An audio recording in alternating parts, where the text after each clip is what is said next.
যে মার্কিন ও ইসরায়েল সেনাগুলো তাদের যে বর্তমান যে অবস্থা আপনারা যদি শুনেন মাথা নষ্ট। শুনলে আপনারা বিশ্বাসই করতে পারবেন না। তাদের যে ঘাঁটিগুলো আরব দেশগুলোতে ইসরায়েল মার্কিন সেনা যে ঘাঁটিগুলো সেনারা যেখানে অবস্থান নিয়েছেন সেই ঘাঁটিগুলো থেকে এখন তারা বিভিন্ন হামলার শিকার হচ্ছে।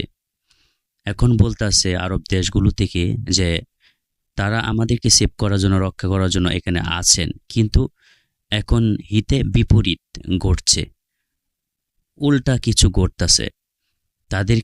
তারা আমাদেরকে রক্ষা করবে, সেভ করবে, এটা হচ্ছে না, বরং এখন তাদেরকে আমরা সেভ করতে হচ্ছে, রক্ষা করতে হচ্ছে। তারা আবাসিক ভবনও গিয়ে রক্ষা পাচ্ছে না, মার্কিন ঘাঁটিগুলো থেকে আবাসিক এলাকা গিয়েও রক্ষা পাচ্ছে না, পালানোরও রক্ষা পাচ্ছে না, এখন তাদের এরকম অবস্থা।